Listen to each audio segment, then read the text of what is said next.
부분에서 바울은 이제 미래에 있을 온 이스라엘의 구원에 대해서 말씀하고 있습니다. 25절을 보십시오. 형제들아, 너희가 스스로 지혜 있다 하면서 이 신비를 너희가 모르기를 내가 원하지 아니하노니 그랬습니다. 이 신비라는 이야기를 해요. 이 비밀이라고도 번역이 되는데요. 이 신비 혹은 이 비밀이라고 하는 것은 이전에 구약의 성도들에게는 감추어 있었던 것입니다. 그런데 이제 복음 안에서 계시된 어떤 내용들을 말해요. 바울은 이 비밀을, 이 신비를 너희가 모르기를 내가 원하지 아니한다. 이중부정입니다. 그러니까 나는 너희가 이 신비를 알기를 바란다. 그걸 아주 강조적으로 표현한 거예요. 이 이중부정은. 내 형제들아 그랬죠. 구원받은 성도들인 너희가 정말 반드시 이 비밀, 이 신비를, 이 감추었다가 이제 드러나게 된 이 비밀을 너희가 알기를 간절히 원한다. 이런 표현인 것이죠. 이 신비의 내용이 뭐예요? 이 신비는 이방인의 충만한 수가 들어오기까지 이스라엘의 덫은 우둔하게 된 것이라. 그리하여 온 이스라엘이 구원을 받으리라. 여러분, 이 말 자체가 말이 잘 안 맞는 말 같아요. 그죠? 이방인의 충만한 수가 들어오기까지 이스라엘의 덫은 우둔하게 된 것이라. 그리하여 온 이스라엘이 구원을 얻으리라. 그래서 신비예요. 그래서 비밀입니다. 이 신비의 내용에는 지금 여기서 언급하고 있는 이 내용 안에는요, 하나님의 구원 계획의 세 단계로 설명되고 있습니다. 첫 번째 단계는 뭘까요? 제일 첫 번째 단계가 뭐예요? 이스라엘의 덫은 우둔하게 된 것이에요. 사실은 덫은 그랬는데 이스라엘의 대다수가 마음이 어두워져서 강팍한 마음으로 지금 복음을 불신하고 거부하면서 예수를 믿지 않고 있어요. 불순종 가운데 있습니다. 그것을 말하는 거예요. 1단계가 뭐냐? 이스라엘의 대다수가 불순종하는 가운데 있는 것입니다. 2단계는 뭐예요? 이방인의 충만한 수가 들어오는 것입니다. 이게 하나님의 구원 계획의 두 번째 단계예요. 하나님께서는 믿지 않는 이스라엘을 통해서 유대인들이 복음을 듣게 하시고 이방인들이 복음을 듣게 하시고 그들이 구원을 받게 하시는 것이죠. 그래서 두 번째 단계는 이방인의 충만한 수가 들어오는 것입니다. 여기 충만한 수가 들어온다 이 표현은 하나님께서 구원하시기로 작정한 모든 이방인들이 다 구원을 받게 될 것이다 그런 뜻이에요. 이게 두 번째 단계입니다. 하나님의 구원 계획에. 그리고 세 번째 단계는 뭘까요? 그리하여 온 이스라엘이 구원을 얻으리라 그랬어요. 이게 세 번째 단계예요. 온 이스라엘이 구원을 얻게 될 것입니다.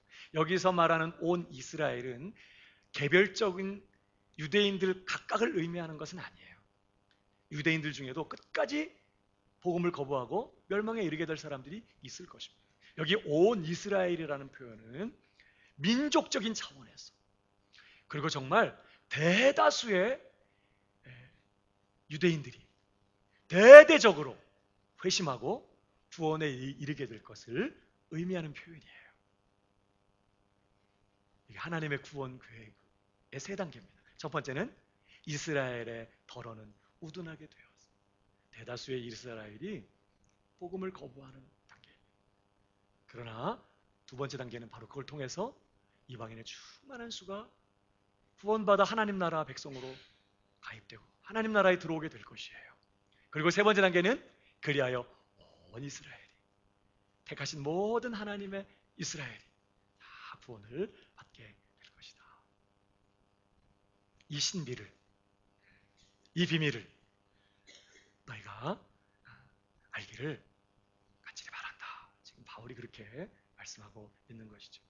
여러분 그런데 이렇게 온 이스라엘이 구원을 얻게 될 그때가 언제일까요? 이 본문을 다시 보시면 이 신비는 이방인의 충만한 수가 들어오기까지 이스라엘의 덜어는 우둔하게 된 것이라 그랬어요. 그리하여 온 이스라엘이 구원을 받으려 그렇게 됩니다. 그러니까 언제까지 그들이 우둔한 상태로 있게 될까요? 이방인의 충만한 수가 들어올 때까지. 그러면 그들이 언제 이제 정말 대대적으로 회심하게 되고 주님께 구원받게 되는 일이 일어날까? 언제? 이방인의 충만한 수가 들어온 이후에 온 이스라엘이 구원받는 일들이 일어나게 될 거예요. 구체적으로 바울은 그때가 언제인지를 이사야서의 말씀을 통해 계속해서 설명해 갑니다. 계속 보시면 기록된 바 26절 기록된 바 구원자가 시온에서 오사 야곱에게서 경건하지 않은 것을 돌이키시겠고 그랬어요. 지금 이사야는 예수님의 초림과 재림을 염두에 놓고 이 예언을 하는 거예요. 구원자가 시온에서부터 오셔서 야곱의 경건치 않은 것을 돌이키실 것이다. 이사야는 그 내용 중에 예수님의 초림에 초점을 맞추고 예언했다면 바울은 그 내용을 예수님의 재림에다가 초점을 맞추고 이 말씀을 인용하고 있어요. 구원자가 예수님이 시온에서 오신대요. 하늘의 예루살렘인 시온에서부터 다시 구름을 타고 오실 것입니다. 오셔서 어떻게 하실 거라고요? 야곱을, 이스라엘을 다시 회복시키시고 구원하실 것이다. 이 하나님의 약속을 이사야가 선언했고 바울이 지금 그걸 인용하면서 이스라엘의 회복을 선언하고 있는 것입니다. 그러니까 그 일이 언제 일어날까요? 구체적으로 예수님의 재림의 때, 예수님의 재림 직전이나 혹은 예수님의 재림의 때에 정말 대대적인 정말 그리고 거국적인 이스라엘의 회심과 구원의 역사가 있게 될 것이라는 거예요. 계속 보실까요? 27절 내가 그들의 죄를 없이 할 때에 그들에게 이루어질 내 언약이 이것이라 함과 같으니라. 하나님께서는 그렇게 구원자를 보내서 야곱을 반드시 돌이키시고 회개케 하시고 구원하실 것을 약속하셨고 이 언약을 이루실 것이라고 예언하는 거예요. 그럼 바울이 그것을 인용하면서 이스라엘의 미래에 있을 그 회복을 확신하고 있는 것입니다. 그러면서 너희가 이 신비를, 이 비밀을 알기를 원한다. 그렇게 말한 거예요. 그러니까 예수님의 초림부터 예수님의 재림 때까지를 말세라고 하거든요. 그 초림부터 말세 사이에 구원 얻기로 작정된 이방인들이 다 구원을 받게 될 거예요. 그리고 그 일이 있은 후에 이제 예수님의 재림이 임박했을 때 혹은 예수님의 재림의 때에 온 이스라엘이 다 정말 회개하고 구원에 이르게 될 것이라는 것을 이 바울이 확신하고 있고 그것을 알아야 된다고 말하는 것입니다. 여러분 지금 바울이 지금 불순종하고 있는 이스라엘을 보면서 말입니다. 사실 바울도 그런 사람이었고 지금도 많은 유대인들은 강경한 태도로 복음을 거부해요. 다 예수 믿어도 저 사람들만은 예수 안 믿을 것 같아. 바울 당시엔 더 그랬어요. 그러한 유대인들을 보면서 이스라엘 백성들을 보면서 오늘 반드시 있을 온 이스라엘의 회복을 확신하고 있는 그 근거는 뭘까요? 뭘 근거로 해서 불순종하고 있는 이스라엘의 그 회복과 구원을 확신하는 걸까? 오늘 우리가 읽은 본문에서 바울은 세 가지로 그 근거를 제시하고 있어요. 그러면서 반드시 이스라엘이 구원받게 될 것이다 하는 사실을 설명하고 있습니다. 자, 그 첫 번째 근거가 뭐냐? 그것은 바로 하나님의 신실하심이에요. 자, 우리 28절을 계속 보겠습니다. 복음으로 하면 그들이 너희로 말미암아 원수된 자요 택하심으로 하면 조상들로 말미암아 사랑을 입은 자라. 여러분, 이스라엘은 아주 독특한 민족입니다. 자, 복음으로 하면 그들은 여전히 복음을 거부하고 있습니다. 복음을 믿지 않아요. 예수를 믿지 않습니다. 그래서 그들은 여전히 죄 가운데 있고 여전히 하나님과 원수된 가운데 있다는 거예요. 복음으로 하면.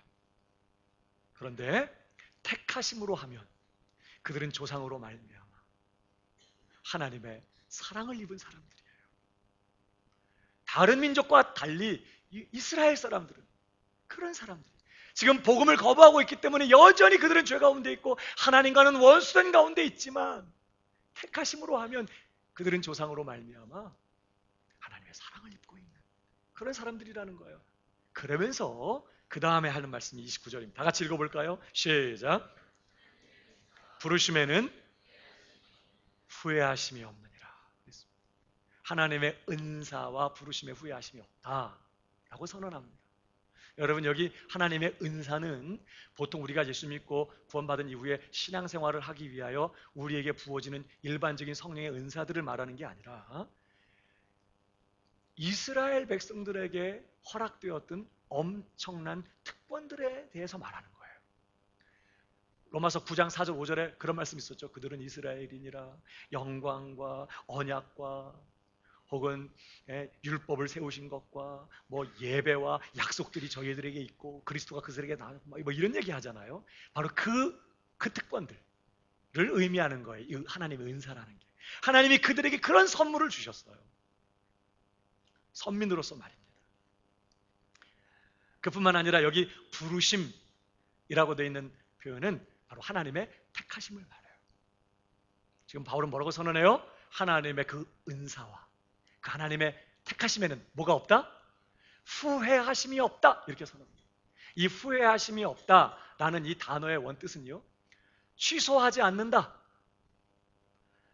변경하지 않는다, 그런 뜻이라고 합니다. 그러니까 하나님의 은사와 부르심에는 후회하심이 없다. 이 말은 뭐예요?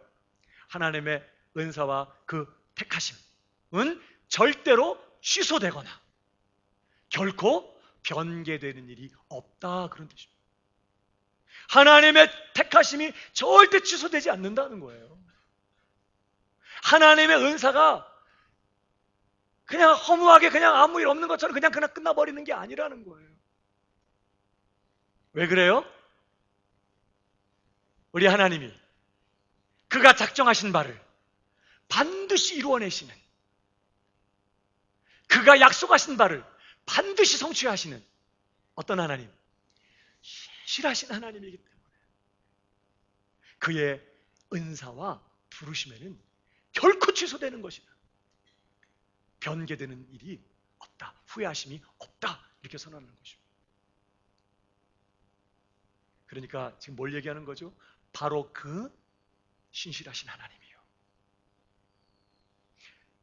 자기 백성들을 구원자를 보내서 반드시 그 경건치 않은 것에서 돌이키시며 회복시키시고 구원해 내시겠다고 약속하신 그 하나님이 신실하셔서 당신의 택하신 자들을 반드시 구원해 내실 거라는 거예요. 이것이 지금 여전히 불순종하고 있지만 그들을 보면서도 그들의 구원을, 장래에 있을 온 이스라엘의 구원을 확신하는 첫 번째 근거라, 이 말. 하나님의 신실하심이에요.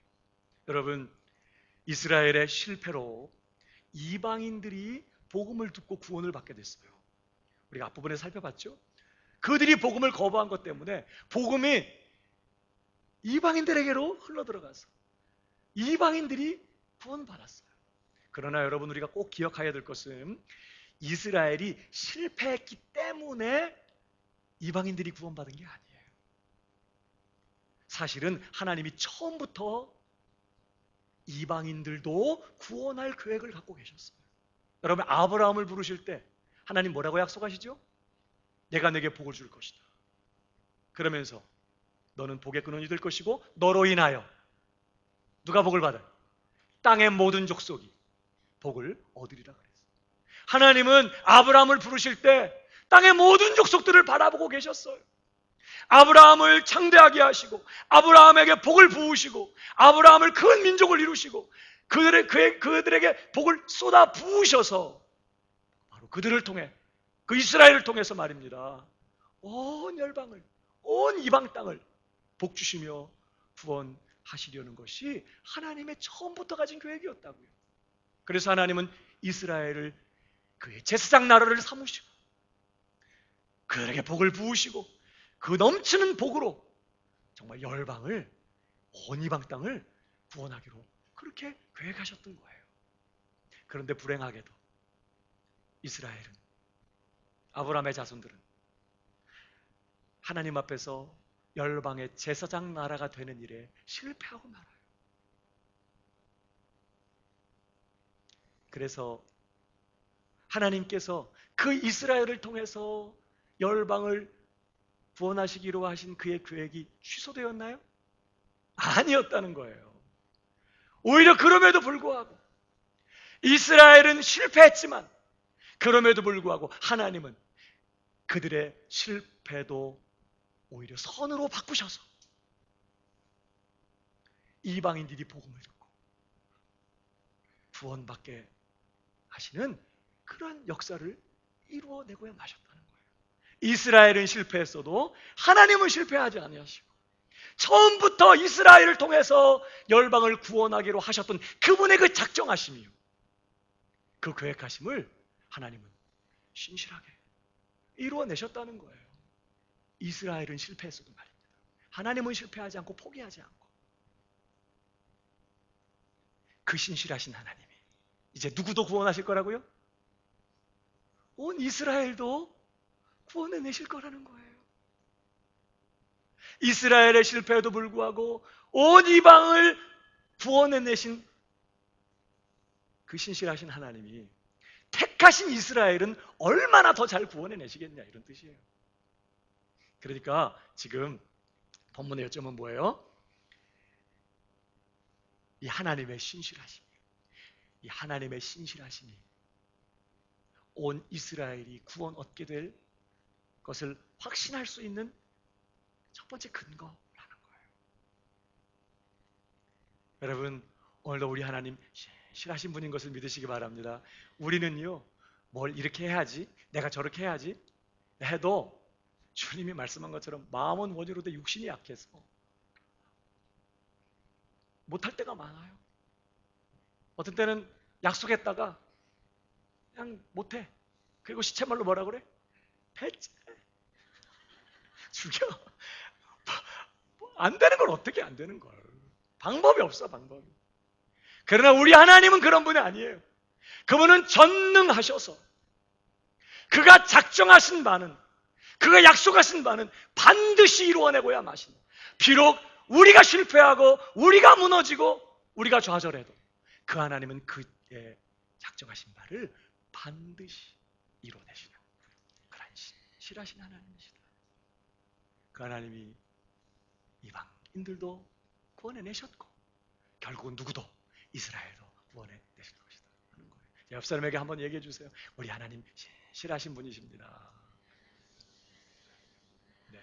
이게 첫 번째, 온 이스라엘의 구원을 확신할 수 있는 근거예요. 두 번째 근거는 바로 하나님의 긍휼하심입니다. 자, 계속 바울은 이 똑같은 이야기를 좀 다른 차원에서 계속 또 설명해 갑니다. 30절을 보실까요? 너희가 전에는 하나님께 순종하지 아니하더니, 자, 이방인들에게 지금 하는 거죠. 너희가 전에는 하나님께 순종하지 아니하더니 이스라엘이 순종하지 아니함으로 이제 긍휼을 입었는지라. 이방인들이 불순종하는 가운데 있었어요. 그래서 마땅히 하나님의 심판과 진노 아래 영원히 멸망당해야 마땅한 그런 자리에 있었다고요. 그런데 하나님께서 이스라엘에 순종하지 아니함으로 이방인들 너희에게 뭘 베푸셨다고요? 긍휼을 베푸셨다.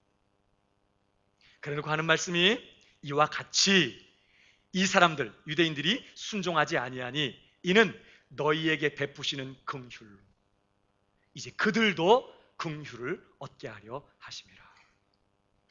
하나님께서 이전에 불순종하던 이방인들에게 긍휼을 베푸셔서 그들을 불쌍히 여기셔서 너희 이방인들을 구원해내신 것처럼 이제 동일한 그 긍휼하심으로 누구도 지금 불순종하고 있는 이스라엘도 긍휼을 베푸사 그들도 구원해 내실 것이다 라고 말씀하는 거예요. 이게 얼마나 놀라운 일입니까? 마땅히 형벌받고 멸망당해야 될 진노의 자녀들에게 마땅한 형벌을 내리지 아니하시고 오래 참으시며 기다리시며 결국은 그들을 어떻게 해요? 불쌍히 여기셔서 구원하시는 이 하나님의 마음을 오늘 여기서 증언하고 있는 것이죠. 그러니까 자 30절 계속 읽어봅니다. 다 같이 시작.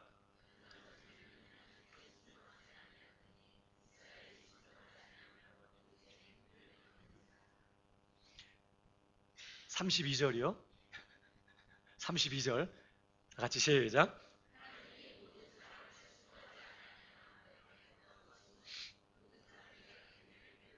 하심이로다. 네. 여기 하나님이 모든 사람을 순종하지 아니하는 가운데 가두어 두심은 여기서 이제 모든 사람은 개인적인 차원에서 모든 사람을 말하는 건 아닙니다. 모든 사람에게 긍휼을 베풀려 하셔서 모든 사람을 구원하려 하십니다. 이런 말인데 여기서 말하는 모든 사람은 개별적인 차원의 모든 사람을 말하는 건 아니에요. 왜? 만인 구원을 설명하는 건 아니거든요. 주님 오실 때까지 끝까지 복음을 거부하고 불순종하는 사람들이 있을 거예요. 예수님도 두 사람이 매를 갈고 있는데 한 사람은 데려감을 당하고 한 사람은 남겨질 거라고 말씀하셨어요. 모두가 구원받지 않게 될 것입니다. 그러니까 여기서 말하는 모든 사람은 앞에 문맥에서 유대인들과 이방인들을 말하는 거예요. 하나님께서 유대인도 이방인도 각기 제 길로 가도록 그냥 내버려 두셨어요. 당장에 죄 짓는다고 심판하고 쓸어버린 게 아니라 불순종하고 자기 고집대로 가도록 내버려 두시고 그리고 그들이 끝간데 없이 불순종의 길을 가지만 그들을 불쌍히 여기시고 긍휼히 여기셔서 이방인들도 긍휼을 베푸사 구원하시고 유대인들도 동일한 긍휼을 베푸셔서 구원하신다는 거예요. 그러니까 모든 사람을 불순종함 가운데 버려두시는 것은 뭐 하시려고? 긍휼을 베푸시려고. 긍휼을 베푸셔서 구원하시려고 하나님께서 유대인도 이방인도 그렇게 불순종하는 가운데 버려두셨던 거다. 그러니까 지금 뭘 계속해서 강조해요? 지금 불순종하고 있는 이스라엘이 진멸당하지 않고 멸망되지 않고 반드시 뭘 입게 될 것이다. 너희 이방인들처럼 그들도 동일한 긍휼을 입고 그 긍휼로 구원을 얻게 될 것이다 하는 사실을 설명하는 것입니다. 사실 우리가 무슨 자격이 있어서 구원받았어요? 우리에게는 아무런 자격도 조건도 없었어요. 우리가 그 구원을 얻은 이유는 딱 하나밖에 없어요. 에베소서 2장에서 뭐라고 말하죠? 3절을 보십시오. 전에는 우리도 다 그 가운데서 우리 육체의 욕심을 따라 지내며 육체와 마음에 원하는 것을 하여 다른 이들과 같이 본질상 진노의 자녀였더니 4절 시작. 하나님이 우리를 사랑하신 그 큰 사랑을 인하여 허물로 죽은 우리를 그리스도와 함께 살리셨다. 그래서 너희가 은혜로 구원을 얻은 것이다. 그렇게 지금 설명하고 있는 것입니다. 이 하나님의 긍휼하심 때문에 우리가 구원받았어요.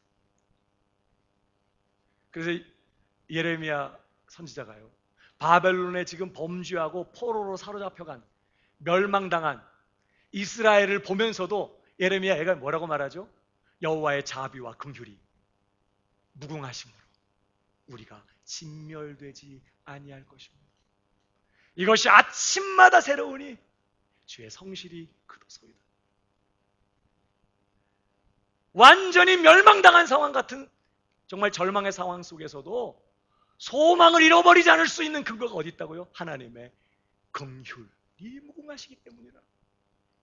그 긍휼의 무궁하심 때문에, 그 무궁한 자비하심과 그 사랑 때문에 자격 없는 우리도 긍휼을 입어 구원받았고, 지금 불순종하고 있는 저 이스라엘 백성들도 마침내 긍휼을 입고 구원받게 될 것이다. 이것이 지금 바울이 말하고 있는 요점인 것이죠. 그러니까 하나님의 긍휼, 그것이 이제 온 이스라엘이 구원 얻을 것을 확신하는 두 번째 근거가 됩니다. 세 번째 근거는 뭘까요? 지금 여전히 불순종하고 있는, 도무지 예수 믿을 것 같지 않은 이스라엘을 바라보면서도 그들의 구원을 확신할 수 있는 또 하나의 근거, 그것은 33절에서 보여주고 있어요. 사실 33절부터 마지막 절까지는요, 앞부분에 작게는 9장부터 11장까지 해왔던 이야기, 좀 넓게는 앞에 로마서 앞부분부터 지금까지 해왔던 이야기의 결론 부분이에요. 근데 바로 이 부분에서 우리는 또 하나 온 이스라엘이 구원받게 될 것을 확신할 수 있는 근거를 발견해요. 자, 읽어보십시다. 그게 뭘까요? 다 같이 33절 시작. 하나님의 지혜와 지식의 풍성함이요 그의 판단은 헤아리지 못할 것이며 그의 길은 찾지 못할 것이로다. 깊도다. 하나님의 지혜와 지식의 풍성함이요. 하나님 어떤 하나님? 지혜와 지식이 풍성하신 하나님이라는 거예요. 이것이 세 번째 근거입니다. 하나님은 힘만 있고 능력만 있는 그런 신이 아니라는 거예요.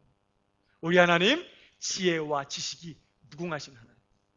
그 하나님은 생각하시는 하나님이에요. 우리에게 가장 유익하고 복된 것이 무엇인지, 우리의 삶의 가장 최선이 어떤 것인지 하나님은 생각하시고 그 무궁한 지혜와 지식을 따라 우리의 삶을 간섭하시고 다루시고 인도하시면서 그분의 목적하신 바를 이루시는 그런 하나님이시라고요. 그러니까 우리가 하나님 앞에 기도를 혹시 잘못 드려도 걱정할 필요가 없어. 우리가 아무리 잘못된 것을 구해도 하나님은 다 알아서 응답하세요. 알아서 응답할 거니까 기도 안 해도 돼요? 기도는 하셔야 됩니다. 구하라 주실 것이요 구하는 이마다 얻을 것이요 했으니까. 중요한 것은 우리가 부족해서 미처 구하지 못하거나 잘못 구해도 하나님은 그냥 생각 없이 구한 대로 특 주는 그런 분이었다면 우리 망할 뻔했어요. 그러나 우리 하나님은 무궁한 지혜와 지식으로 우리의 삶을 간섭하시는 분이세요. 그분은 우리에게 가장 필요한 것이 무엇인지, 가장 최선의 것이 무엇인지를 정확히 아시고 그 자리로 우리의 삶을 인도하시는 분이세요. 그러니까 지금 이스라엘을 볼 때 답이 없어. 이스라엘을 볼 때 길이 안 보여요. 저들이 어떻게 예수 믿게 될까? 저들이 도대체 어떻게 구원받게 될까? 그러나 누구에게는 답이 있을까? 하나님께는 답이 있어요. 하나님께는 길이 있어요. 옆 사람에게 한 번 더 얘기해 주세요. 하나님께 길이 있어요. 하나님께 길이 있어요. 바로 그 무궁히 지혜롭고 무궁한 지식을 가지신 그 하나님이 하실 거니까. 지금 내가 볼 때, 우리가 볼 때 방법이 없어도 하나님은 반드시 택하신 자기 백성을 구원해 내실 것이다. 지금 그렇게 말하는 거죠. 정리해 볼까요? 자, 지금 불순종하고 있지만 그럼에도 불구하고 온 이스라엘 마지막 주님의 재림하실 때에 정말 거국적으로 대대적으로 대다수의 유대인들이 다 정말 회심하고 구원받게 될 것을 확신할 수 있는 그 근거가 뭐냐? 세 가지로 제시하고 있어요. 첫 번째가 뭐라고요? 하나님의 신실하심. 그 하나님의 은사와 부르심에는 결코 후회하심이 없어. 그 하나님은 작정하신 바를 반드시 이루어내시고, 심지어 우리가 실패해도 그 실패마저도 선으로 바꾸셔서 그분의 약속과 그 작정하심을 이루어내고야 마시는 그런 신실하신 하나님입니다. 두 번째는 우리 하나 어떤 하나님? 하나님의 긍휼하심, 긍휼하심이 풍성하신 하나님이세요. 이 하나님의 긍휼하심이 두 번째 근거예요. 우리에게 베푸신 그 긍휼로 동일하게 그 불순종하는 이스라엘도 구원하실 것이다. 세 번째는 하나님의 풍성한 지혜와 지식. 하나님께는 길이 있어. 하나님 그분이 하실 거예요. 여러분, 오늘 이 말씀 우리의 삶에 어떻게 적용될 수 있을까요? 지금 바울은 바로 그 신비를 이방인 성도들인 너희도 알기를 간절히 바란다고, 너희도 반드시 알아야 된다고 그렇게 얘기하고 있는 거예요. 여러분, 이스라엘이 구원받는 거하고 그 문제하고 이방인들 신앙생활하는 거랑은 무슨 상관이 있길래 바울은 형제들아 너희가 이 비밀을 모르기를 내가 원치 않는다 그러면서 반드시 알아야 될 거라고 얘기해요. 여러분, 장래에 온 이스라엘을 정말 반드시 구원해 내고야 마실 그 신실하신 하나님, 그 무궁한 그 일과 자비의 하나님이요, 그리고 그 무궁한 지혜와 지식의 하나님이 동일하게 저와 여러분을 구원하셔서 그 동일한 신실하심과 그 동일한 사랑과 그 동일한 지혜로 우리의 구원도 완성시킬 거기 때문에 지금 이 문제가 단순히 유대인들에게만 속한 문제가 아니라는 거예요. 구원 얻은 너희들 누가 구원하신지 아느냐? 너희를 예수 믿는 이 자리까지 인도하시고 오늘도 너희의 인생을 붙들고 계시고 너의 삶을 인도하시는 이가 어떤 분인지 아느냐? 그는 결코 그의 은사와 부르심에 후회함이 없으신 그 신실하신 하나님이다. 그 하나님은 무궁한 자비와 긍휼로 우리를 사랑하시는 그 하나님이시며 그 하나님 무궁한 지혜로 우리의 삶을 간섭하시며 그분의 일을 이루어 가시는 그런 하나님이다. 그분이 바로 이스라엘도 구원해 내실 거고 지금 이방인 성도들인 너희의 삶도 붙들고 있는 거다. 그러므로 너희가 이 신비를 분명히 확신하고 살아야 된다고 지금 말하는 것입니다. 여러분, 요즘 혹시 많이 힘드신 분 계십니까? 아우 목사님, 이민생활 자체가 힘들어요. 아멘입니다. 진짜 힘겨워요. 안 힘든 분이 없어요. 다 얘기 들어보면 아닌 척하고 있지. 다 힘들어. 우리 중에는 정말 너무 지쳐서 마음이 다 무너지고 내용이 영혼이 지쳐서 이젠 더 이상 버텨낼 힘조차 없는 것 같은 그런 상황 가운데 계신 분도 계세요.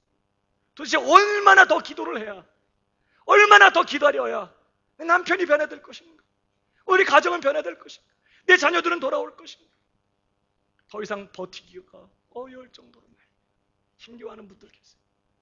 생각하지 못했던 내가 연약하고 무지해서 과거에 넘어진 실패 때문에 오늘 그 쓴 열매를 곱씹으면서 후회하고 돌이킬 수 없는 시간을 아쉬워하면서 낙망하고 절망하는 분들도 있다고요. 또 우리 중에는 정말 뜻밖의 예기치 못한 어려움을 당해서 이런 일이 왜 나한테? 이건 드라마나 있는 일이고 영화 안에 있는 일이고 이건 다른 사람들에게 있는 일이지 어떻게 이런 일이 나한테? 그렇게 고백하면서 그러한 예기치 못한 고통에 마음이 무너지고 하나님의 살아계심과 그 하나님의 선하심에 대한 믿음조차 다 흔들려버린 그런 분들도 혹 있을 수 있어요.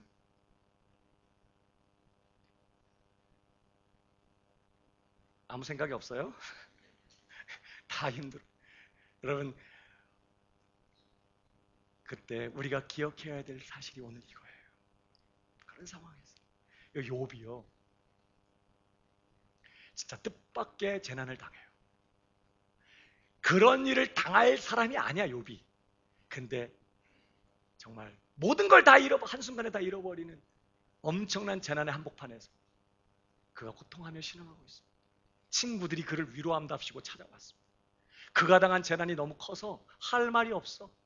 그래 말을 못하고 다 눈만 껌뻑껌뻑거리면서 깨어진 기왓장으로 자기 몸을 긁으며 자신의 생일을 한탄하면서 탄식하고 있는 그 욥을 바라보고 있었어요. 그러다가 이제 좀 시간이 지나고 좀 생각이 정리되면서 친구들이 한 사람 한 사람 욥을 위해서 좋은 말들을 해줘요. 위로의 말, 격려의 말, 그가 살 길을 얘기해 줍니다. 요는 뭐냐? 너 빨리 회개해라. 너 뭐 잘못했냐? 빨리 돌이키고 회개해라. 네가 죄 짓지 않고서야 어떻게 이런 일이 너한테 있을 수 있겠니? 좋은 얘기로 할 때 빨리 돌이켜야 돼. 그게 네가 살 길이다. 욥기서의 내용이 어려운 것 같지만 사실은 친구들이 한 얘기가 다 그 얘기입니다. 여러분, 그렇게 친구들이 얘기할 때마다 욥이 한 얘기가 뭐죠? 나 억울하다. 나 죄 없다. 나 솔직히 나도 이해 안 된다. 나도 내가 왜 이런 일을 겪어야 되는지 솔직히 나 모르겠다. 나도 솔직히 하나님한테 가서 좀 따져보고 싶다. 내 생각에는 하나님이 실수하시는 것 같다. 하나님이 난 정말. 그래서 뒤에 가면요,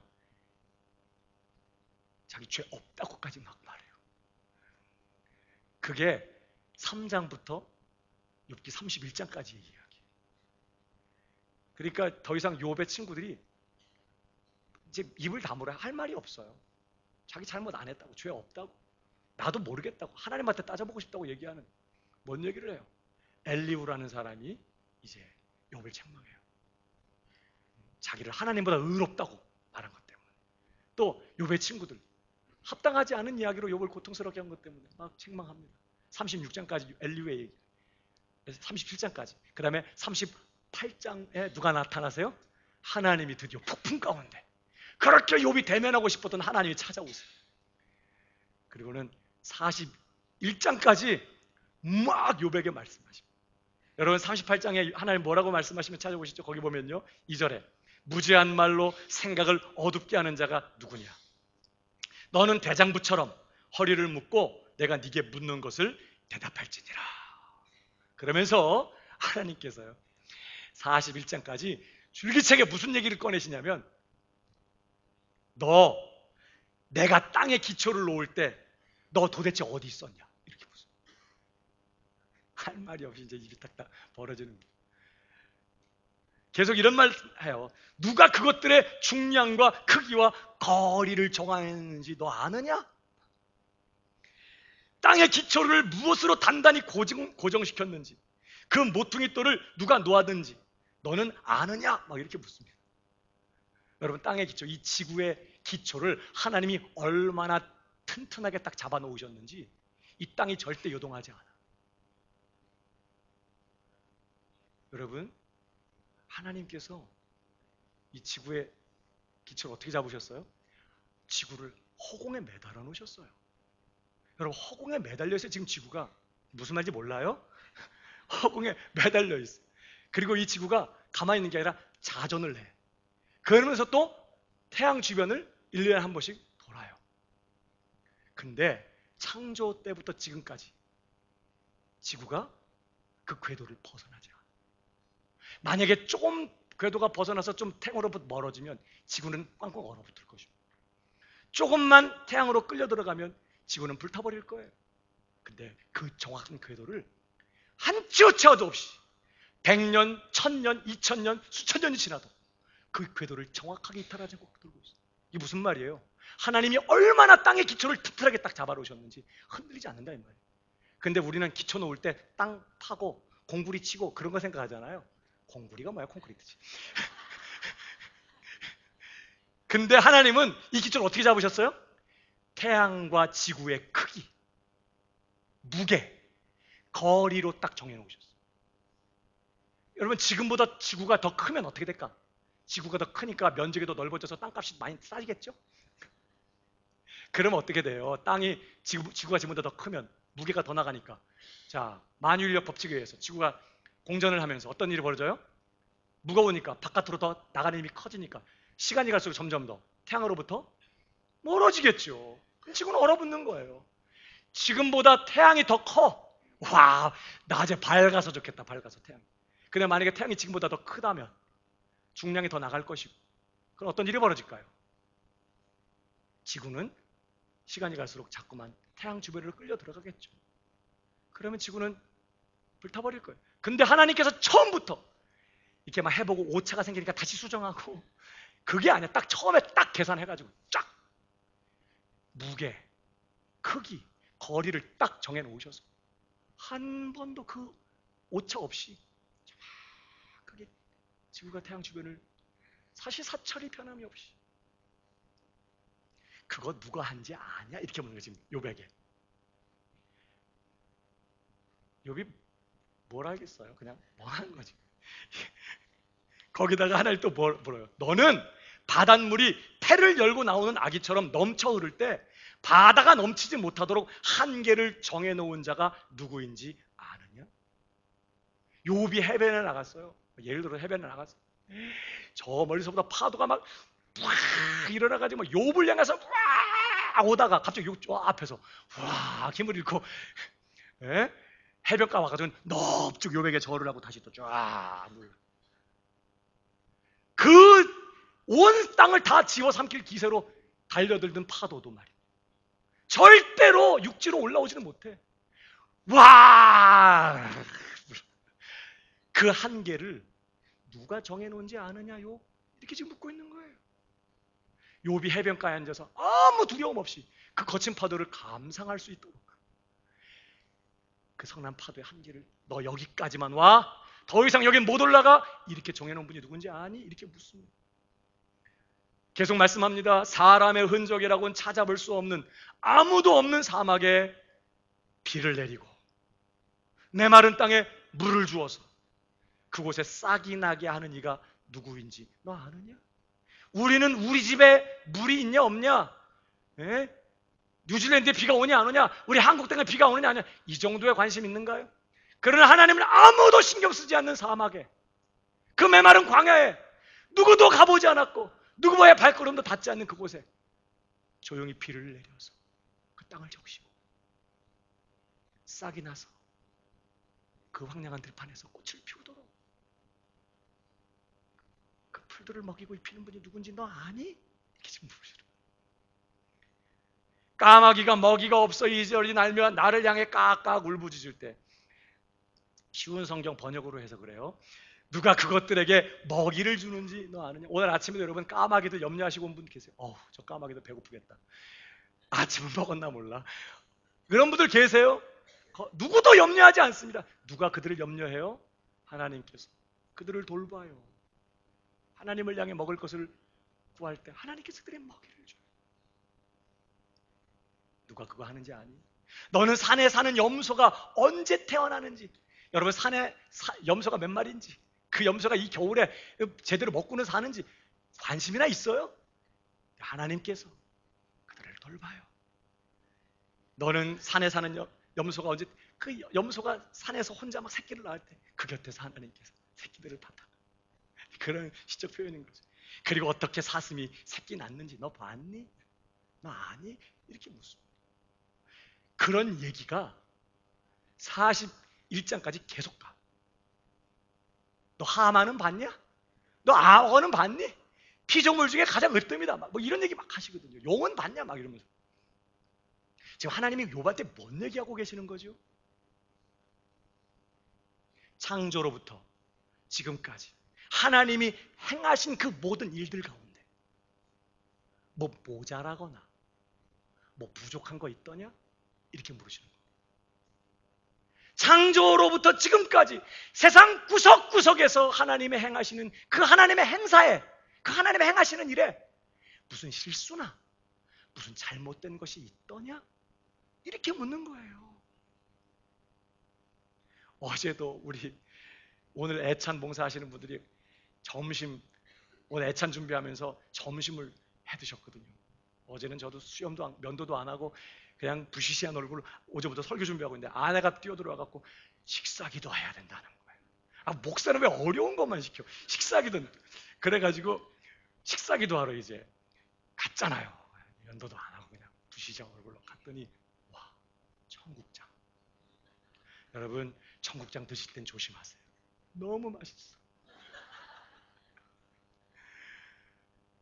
근데 제가 뒤에 들은 말이지만 아유 그 청국장 끓인 집사님이 막 넓은 그 솥에다가 막 청국장 집어넣으면서 막 국을 끓일 때 주변의 사람들이 그만 넣어 그만 넣어 너무 많어 누가 먹는다고 이 많은 거 누가 다 먹는다고 그래 그만 넣어 그랬다는 거예요.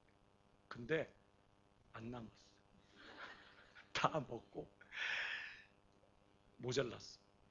한 분 집사님이 찬양팀 연습하러 오셨다. 집에서 파이 먹고 오셨는데 청국장 냄새 그냥 끌려가지고 바로 식탁에 앉으셔가지고 더 드시려고 했는데 남은 국이 없어서 그 상해에서 다른 사람이 떠먹던 거 남은 거 그거 긁어서 드셨어. 그 후에 청소년부 애들이 왔는데 먹을 게 없어서 그냥 볶아서 밥 볶아갖고 줬대. 그 국 끓인 집사님이 그랬다는 거 아니에요. 누가 남는다고 그랬어. 지금 제가 좀 과장된 표현으로 이렇게 표현했습니다만 여러분, 우리가 하는 일은 그래요. 남을 줄 알았는데 모자랄 줄 알았는데 우리가 하는 일은 항상 그럴 수 있어요. 그러나 하나님께는 그런 일이 없다는 거예요. 네가 알지도 못하고 네 마음에 두지도 않고 네가 생각하지도 못하는 것들까지 생각하면서 아무도 보지 않는 곳에서 누구도 돌보지 않는 그 미천한 미물들까지 풍족하게 입히고 먹이고 그들을 돌보는 나 하나님이 하물며 욥 너일까 보냐? 내가 너는 안 돌볼 것 같아?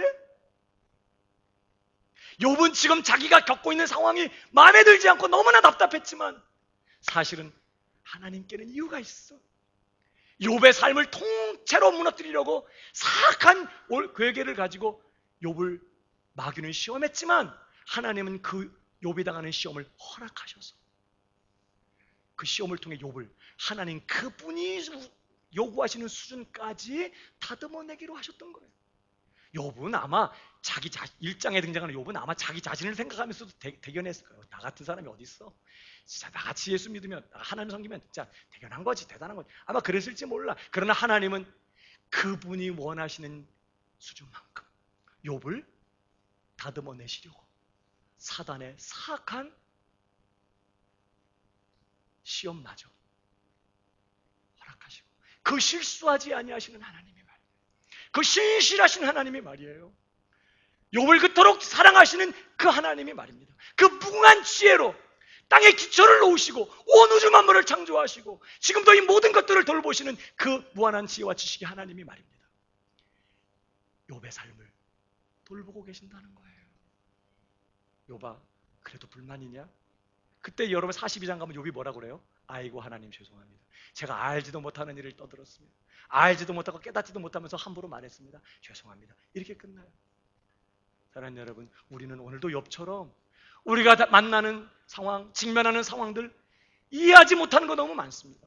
왜 내가 이런 상황 가운데 있어야 되는지, 왜 이런 문제가 내 삶에 있는 건지, 왜 내가 이런 형편 가운데 있게 됐는지 우린 다 알지도 이해하지도 못해요. 그러나 오늘 우리가 분명히 기억해야 될 사실 하나가 있어요. 뭐예요? 내 인생을 붙드시고 오늘도 나와 함께 하시는 하나님, 이 모든 것을 주관하시는 내 하나님은 어떤 하나님이라고요? 신실하신, 그 부르심과 그 은사와 그 부르심에 결코 후회함이 없으신 신실하신 하나님. 우리가 아직 죄인 되었을 때, 우리가 아직 경건치 않을 때, 우리가 아직 원수 되었을 때 독생자를 아낌없이 우리를 위해 내어주시기까지 우리를 사랑하시고 편드시고 우리를 아끼시고 우리를 위하시는 그 무궁한 자비와 긍휼의 하나님이요, 그 무궁한 지혜로 오늘도 내 삶에 이 뒤죽박죽인 것 같은 이 모든 상황들 다 합력하여 선을 이루어 가시는 그 지혜 하나님이 오늘 내 인생을 붙들고 계신다는 거예요. 내가 이해하든 못하든 강아지가 짖어도 기차는 달리는 것처럼 그 신실하신 하나님은 그 작정하신 바를 우리의 삶에 펼쳐내실 거라고요. 그러니까 여러분, 믿음은 뭐예요? 내가 도무지 이해할 수 없는 상황 속에서도 그 하나님을 신뢰하는 거예요. 성경은 우리더러 하나님을 이해하라고 말하지 않아. 신뢰하라고 얘기해요. 길이 보이지 않고 도무지 되는 일이 없어 보이는 상황 한복판에서도 그 신실하신 하나님, 그 긍휼의 하나님, 그 나를 사랑하시는 그 하나님, 그 무궁한 지혜의 하나님이 변함없이 내 길을 인도하고 계신다는 사실을 신뢰하고 오늘을 믿음에 서는 이 자세가 우리에게 필요하다는 거예요. 사랑하는 여러분, 하나님께서 오늘 우리 각 사람을 두신 그 상황이 저와 여러분에게 최선인 걸 믿으시기 바랍니다. 그 하나님이 말입니다, 정말 티끌 같은 우리들을 그 아들의 형상을 본받게 하시려고 작정하셨어요. 예수님이 십자가에 못 박혀 죽는 것 외에 방법이 없는 그렇게 타락한 우리들을 이제 예수 그리스도와 함께 영광을 받는 그런 자리까지 우리를 작정하셨다고요. 바로 그 하나님이 그분의 신실하심으로, 그분의 긍휼과 사랑으로, 그분의 무궁한 지혜로 그 작정하신 바를 이루어내고야 마실 것입니다. 바울은 지금 성도들이 이 사실을 깊이 확신하기를 원했어. 너희가 이 신비를 알게 되기를 원한다. 하나님이 도대체 어떤 분이신지 아느냐? 그러므로 사랑하는 여러분, 오늘도 누가 내 인생을 붙들고 계시는지, 어떤 분이 내 인생 가운데 함께 하시며 그가 어떠한 신실하심과 그 긍휼과 그 무궁한 지혜로 내 인생을 다듬으시고 이끌어 가실지를 기억하고 그 하나님을 기뻐하고 그 하나님을 즐거워하고 그 하나님을 자랑하고 그 하나님으로 나의 힘과 능력을 삼고 그 하나님 때문에 감사하면서 당당하게 믿음의 길을 걸어가는 우리 광명의 성도들이 다 되시기를 주님의 이름으로 축복합니다.